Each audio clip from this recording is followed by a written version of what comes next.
Bonjour à tous, bienvenue dans ce nouveau numéro du journal de Papy.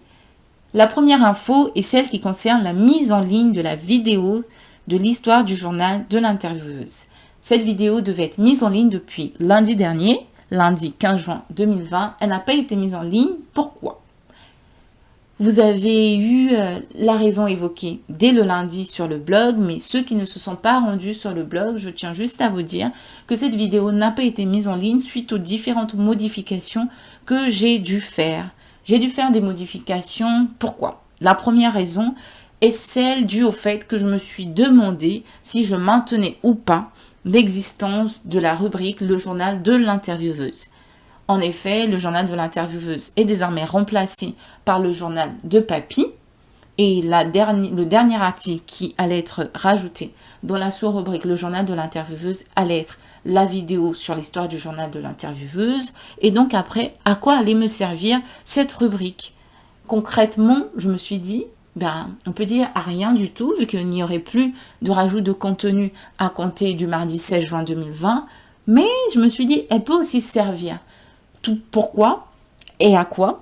Elle peut aussi servir parce que c'est une rubrique qui marque le début de mon projet Par amour pour l'interview.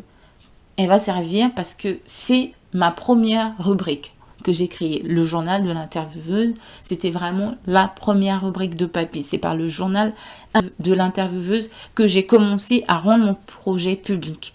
Donc, à quoi va me servir cette rubrique? Elle va juste me servir pour l'histoire de mon projet Par amour pour l'interview.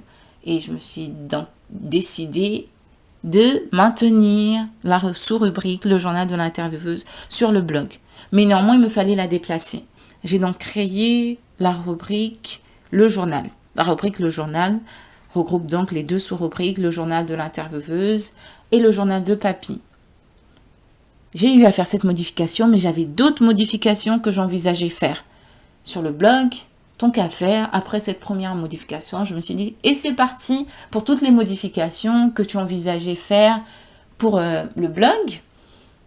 Et je n'avais pas prévu ça, donc il fallait créer du contenu. Et oui, parce que qui dit création de nouvelles rubriques, dit création de contenu. Et lorsqu'on n'avait pas prévu travailler sur ça, mais qu'il faut travailler sur ça, il faut donc créer du contenu, que ça soit écrit, que ça soit audiovisuel. Je travaille encore dessus, mais néanmoins, si dès à présent vous vous rendez sur le blog, vous allez prendre connaissance des nouvelles rubriques qui ont au moins chacune un article. Donc là, toutes les rubriques du blog ont au moins deux articles, un voire deux articles. Parmi les nouvelles rubriques, il y a par exemple la rubrique L'interview et moi.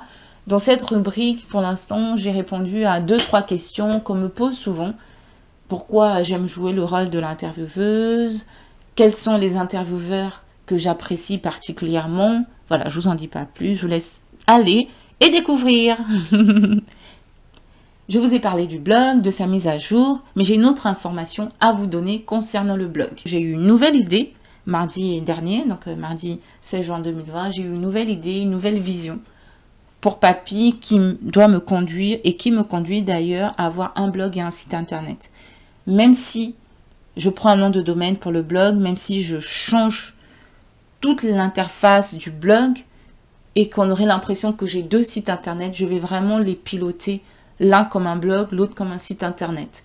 Je ne veux pas vous donner d'infos concernant le site internet pour que ça soit une surprise, mais la seule chose, s'il fallait vous donner une info, que je peux vous dire sur le site internet, c'est qu'il ne sera pas mis en ligne avant au moins le mois de septembre, voire le mois d'octobre.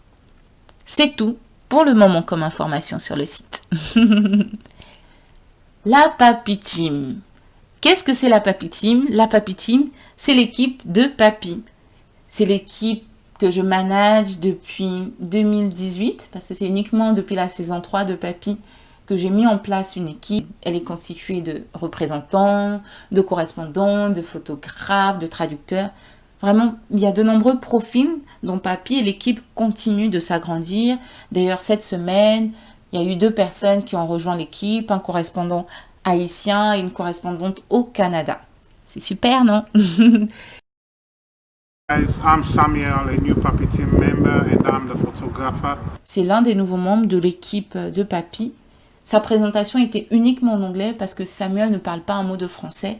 Et c'est d'ailleurs l'une des particularités de l'équipe, c'est qu'il y a des personnes qui ne parlent pas du tout français, pas du tout anglais. Il y en a qui sont unilingues espagnol, unilingue anglais. Et c'est bien, j'aime bien. Papi a de nouveaux partenaires et parmi ses partenaires, il y a le magazine Black Majesty. C'est un magazine pour lequel ma contribution avait été sollicitée pour les rubriques tourisme et cuisine, mais au final, j'ai contribué dans le cadre d'autres rubriques comme la rubrique innovation et la rubrique interview qui est sans aucun doute l'une de mes préférées. Dans le cadre de notre partenariat, dans le cadre du partenariat de Black Majesty et de Papi, quelques articles que j'ai écrits ou coécrits seront parfois publiés sur les plateformes de Papi. Ce sont bien entendu des articles qui ont un rapport avec l'interview.